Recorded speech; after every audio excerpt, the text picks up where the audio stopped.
কিছু মিষ্টি খাওয়ার মন করলে সহজেই তৈরি করে নিতে পারবেন এই রেসিপিটি। শুধুমাত্র একটি মাত্র উপাদান দিয়ে তৈরি হয়ে যাবে। তো চলুন দেখা যাক।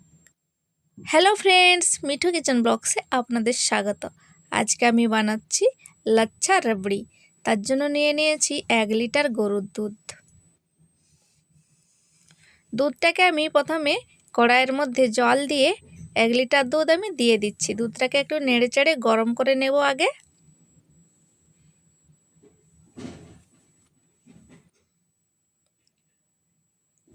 কড়াইয়ের মধ্যে কিন্তু জল দিয়ে দুধটাকে গরম করতে হবে, নাহলে দুধটা পুড়ে যাওয়ার ভয় থাকে।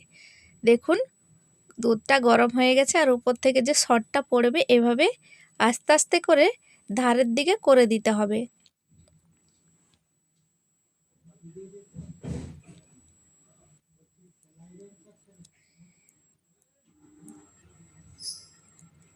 দেখুন সরটাকে আমি এভাবে করে আলাদা করে ধারের দিকে করে দিচ্ছি। আর এই সময় কিন্তু দুধটা ঘন হতে শুরু করেছে। আবারও সরটাকে আমি এভাবে আলাদা করে দিচ্ছি ধারের দিকে।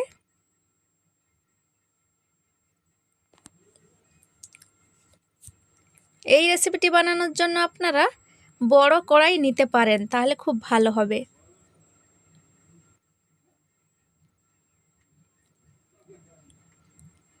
দেখুন আবারও সরটা পড়ছে, আমি আবারও আলাদা করে দিচ্ছি এভাবে করে।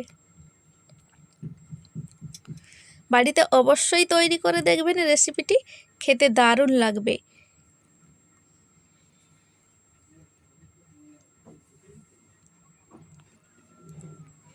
দুধটা কিন্তু অনেকটাই ঘন হয়ে এসেছে।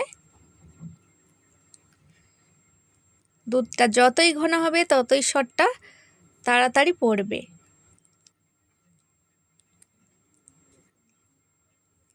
আবারও আলাদা করে দিচ্ছি।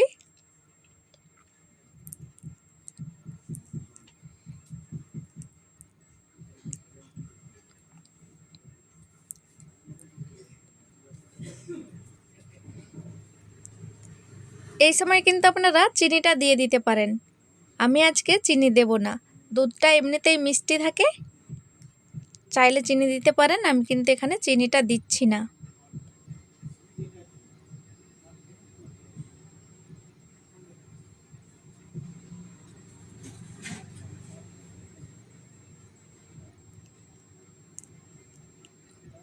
আমি এখানে এভাবে করে আলাদা করে দিচ্ছি সরগুলো।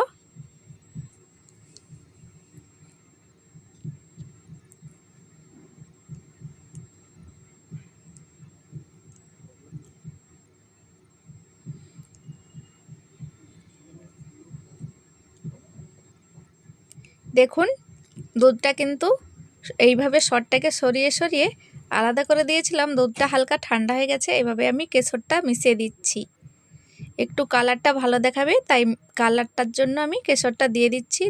1 চিমটে এলাচ গুঁড়ো দিয়ে একটু মিশিয়ে দিচ্ছি।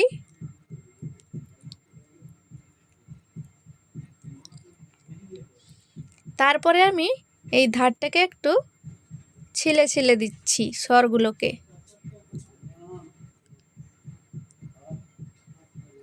যখন সরটা ঠান্ডা হবে তখন কিন্তু ছিলে নিতে হবে, তবে সরটা খুব সহজেই এরকম উঠে আসবে। সরটাকে আমি ছিলে নিয়ে তারপরে আপনাদের দেখাচ্ছি।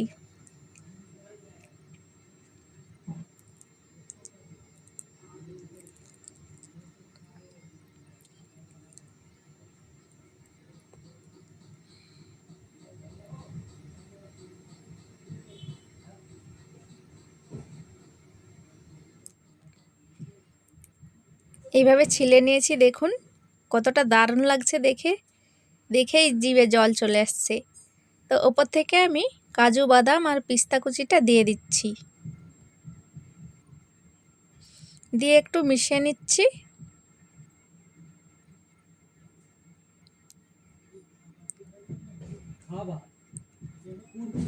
দেখুন তারপরে আমি নামিয়ে নিয়েছি একটা বাটির মধ্যে। ওপর থেকে একটু বাদাম ছড়িয়ে দিচ্ছি, দেখতে ভালো লাগবে। তো বাড়িতে অবশ্যই বানাবেন, এমন স্বাদের একটু দুধ দিয়ে তৈরি লাচ্ছাদার রাবড়ি।